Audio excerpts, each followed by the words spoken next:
લગ્ન નોંધણી કાયદામાં સુધારો કરવાની માંગ સાથે મહેસાણામાં સરદાર પટેલ ગ્રુપ દ્વારા મળ્યું મહાસંમેલન। રાજ્યમાં લગ્ન નોંધણી કાયદામાં સુધારો કરવાની માંગ સાથે મહેસાણાના બલોલ ખાતે સરદાર પટેલ ગ્રુપ એસપીજી દ્વારા એક વિશાળ મહાસંમેલન યોજવામાં આવ્યું, જેમાં મોટી સંખ્યામાં સમાજના આગેવાનો, સામાજિક, રાજકીય અને મોટી સંખ્યામાં લોકો ઉપસ્થિત રહ્યા। આ સંમેલનમાં એસપીજી અધ્યક્ષ લાલજી પટેલે આક્રમક તેવર બતાવતા સરકારને સીધી ચેતવણી આપી છે, જો કાયદામાં વહેલી તકે સુધારો નહીં કરવામાં આવે તો આગામી સમયમાં ઉગ્ર આંદોલન છેડવામાં આવશે। મહેસાણાથી ગાંધીનગર સુધી વિશાળ કૂચ યોજવામાં આવશે, જરૂર પડે વિધાનસભાનો ઘેરાવ પણ કરવામાં આવશે। સુરતથી ફરી એકવાર નકલી ઘીનું કારખાનું ઝડપાયું। માત્ર 150 રૂપિયામાં તૈયાર થતું હતું નકલી ઘી। સૌથી સ્વચ્છ શહેરમાં સુરતમાં નકલીનો બેફામ કારોબાર ધમધમતો હોવાનું સામે આવ્યું। શહેરના છેવાડે આવેલા લસકાણા વિસ્તારમાં તબેલાની યાર્ડમાં ધમધમતા ભેળસેળયુક્ત ઘીના કારખાના પર પોલીસે દરોડા પાડીને મોટા પાયે નકલી ઘીનો જથ્થો ઝડપી પાડ્યો। આ કામગીરીમાં પોલીસે અંદાજે 319 કિલો નકલી ઘી કબજે કર્યું છે। આ સાથે 856 કિલો વેજીટેબલ સોયાબીન ઓઇલ જપ્ત કરવામાં આવ્યું। 2.11 લાખનો મુદ્દામાલ જપ્ત કરી નકલી ઘી બનાવનાર એક શખ્સની અટકાયત કરી છે।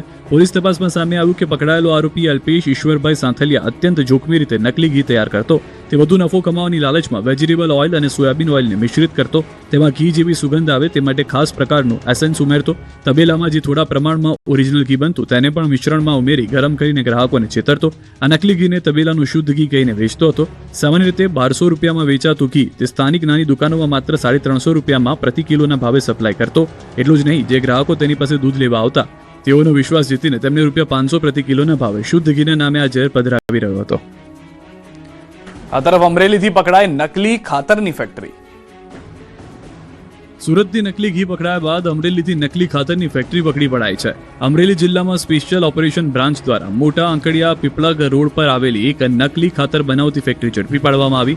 એસઓજીએ ફેક્ટરીમાંથી 16,74,900નો મુદ્દામાલ જપ્ત કરી કાયદેસરની કાર્યવાહી હાથ ધરી। ફેક્ટરી નિરીમા એગ્રી પ્રોડક્ટ્સ નામથી કાર્યરત હતી। ત્યાંથી નબળી ગુણવત્તાનું એમોનિયમ સલ્ફેટ ખાતર ભરેલ 50 કિલોની 502 બેગ, પોલીહાઇટ આઈપીએલ ખાતર ભરેલી 25 કિલોની 720 બેગ જપ્ત કરવામાં આવી છે। આ ઉપરાંત Sarovar Sardar imported by Gujarat Sardar fertilization corporation લખેલી 5600 ખાલી પ્લાસ્ટિક બેગ અને ખાતર બનાવવા તથા ભરવા માટે ઉપયોગમાં લેવાતી 3 મશીનરી પણ સીઝ કરવામાં આવી છે। બનાવટી ખાતર કૌભાંડમાં ભરત ધાનાણીનું નામ ખુલ્યું છે, જેને પકડવા પોલીસે ચક્રો ગતિમાન કર્યા છે। ગાંધીનગરમાં ટાઇફોઇડના કેસનો વિસ્ફોટ, યુદ્ધના ધોરણે ચાલતી કામગીરી। મધ્યપ્રદેશના ઇન્દોરવાળી ગાંધીનગરમાં થઈ છે। રાજ્યના પાટનગર ગાંધીનગરમાં ટાઇફોઇડના કેસનો વિસ્ફોટ થયો છે।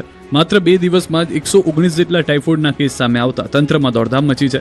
ગાંધીનગરના સેક્ટર 24, 26 અને 28 તેમજ આદિવાડા વિસ્તારમાં દૂષિત પાણીથી ટાઇફોઇડના કેસમાં વધારો થયો છે। પાણીની પાઇપલાઇન લીકેજ થતાં બાળકો તેમજ સ્થાનિકો ટાઇફોઇડની ચપેટમાં આવ્યા છે। અત્યાર સુધીમાં કુલ 35 બાળકને ડિસ્ચાર્જ કરી દેવાયા છે। બાકીના 80થી વધુ બાળકોની સારવાર ચાલી રહી છે। જોકે ટાઇફોઇડના ઇન્ક્યુબેશન પીરિયડને જોતા આગામી 20મી જાન્યુઆરી સુધીમાં કેસનો આંક 350ને પાર થવાની દહેશત સેવાઈ રહી છે, જેથી બાળકોની સારવાર માટે તબીબોની ટીમ ખડે પગે છે। બીજી તરફ આ મામલે કેન્દ્રીય ગૃહમંત્રી અમિત શાહે ડેપ્યુટી સીએમ હર્ષ સંઘવી, જિલ્લા કલેક્ટર સાથે સંપર્ક કરી વર્તમાન પરિસ્થિતિ અંગે વિગતો મેળવી યુદ્ધના ધોરણે કામગીરી કરવા સૂચના આપી છે। નાયબ મુખ્યમંત્રી હર્ષ સંઘવીએ પણ હોસ્પિટલની મુલાકાત લીધી હતી। सभी कनेक्शंस और खास तौर पे कल ही 367 जितने पानी के टेस्ट लिए गए थे। सभी टेस्ट ओके आ गए हैं। सभी मरीजों की देखभाल के लिए 22 डॉक्टरों की टीम बनाई है। इंसेंटिव स्पेशलिस्ट भी 3 लोगों को वहाँ पे रखा गया है। 5 एमडी की टीम भी 24 आवर्स वहाँ पे है। उसी के साथ ये सभी दर्दियों की खाने की व्यवस्था, वहाँ रहने की व्यवस्था भी सरकार और प्रशासन द्वारा की गई है। कल परसों 19 लोगों को डिस्चार्ज किया गया था, कल 16 लोगों को डिस्चार्ज किया गया है। आज भी सभी लोगों की देखभाल भी चल रही है और अच्छी तरह से सभी लोगों की ट्रीटमेंट चल रही है। इंदोर અને ગાંધીનગર જેવી હાલત અમદાવાદની થવાની ચિંતા। એએમસીમાં વિપક્ષ નેતા શહેજાદ પઠાણે કર્યા આક્ષેપ। ઇન્દોર અને ગાંધીનગરમાં દૂષિત પાણી પીવાથી ટાઇફોઇડનો વિસ્ફોટ થયો છે। હવે આ ટાઇફોઇડ બીમારી અમદાવાદમાં પ્રસરે તો નવાય નહીં। આવું અમે નહીં, પરંતુ અમદાવાદ કોર્પોરેશનના વિપક્ષના નેતા શહેજાદ પઠાણ એકત્રિત કરેલા પાણીના સેમ્પલ બોલી રહ્યા છે। કોંગ્રેસ નેતા શહેજાદ પઠાણે અમદાવાદના 15 વિસ્તારમાંથી પાણીના નમૂના લીધા હતા, જે તમામ પીવા લાયક તો શું વાપરવા લાયક પણ ન હતા। આવું ગંદુ પાણી એએમસી દ્વારા વિતરણ થતો હોવાનો આક્ષેપ કર્યો। સાથે દૂષિત પાણી પીવાથી અમદાવાદ સ્માર્ટ સિટી નહીં પરંતુ બીમાર સિટી બની રહ્યું હોવાનો આક્ષેપ કર્યો। બીજી तरफ AMC standing committee chairman Devang दाणीए विपक्षના આક્ષેપોને ફગાવ્યા। यानी ऊंट वाली चाली के विस्तार की यह बोतल है। यदि इस प्रकार का पानी अहमदाबाद शहर की जनता को सप्लाई किया जा रहा है तो कांग्रेस पार्टी ये समझती है कि आने वाले दिनों में इंदौर जैसी घटना, गांधीनगर जैसी घटना अहमदाबाद शहर में घट सकती है, जिसकी जिम्मेदारी सिर्फ और सिर्फ अहमदाबाद म्युनिसिपल कॉर्पोरेशन के अधिकारियों की મોનિટરિંગ સતત કરવામાં આવતું હોય છે. મહાનગરપાલિકા દ્વારા આપણે વાત કરીએ કે જે પીવાનું પાણી લોકોને પહોંચાડવામાં આવે છે તેના સેમ્પલ લઈ એની ચકાસણી પણ કરવામાં આવી છે. એટલે વિપક્ષ દ્વારા બે બુનિયાદ અને જે વાહિયાત આક્ષેપ કરવામાં આવી રહ્યા છે, આ આક્ષેપોને હું વખાડું છું. પીવાના પાણીના સંપ પાસે ગટરના પમ્પિંગ સ્ટેશન બનાવતા મહેસાણાના સ્થાનિકો વિફર્યા.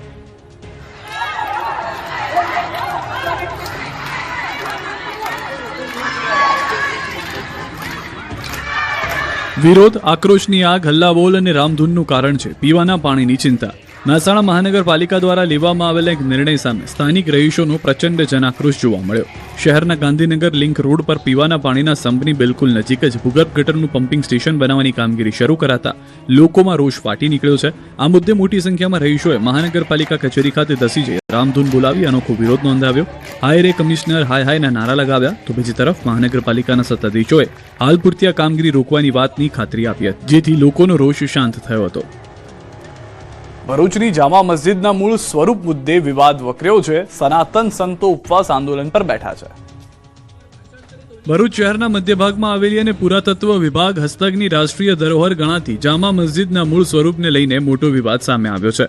આ સ્થળ મૂળ રૂપે સમળી વિહાર, જૈન મંદિર તથા શ્રી ચક્રધર સ્વામીનું જન્મસ્થળ હોવાનો દાવો કરી સનાતન ધર્મના સંતો આંદોલનના માર્ગે ઉતર્યા છે.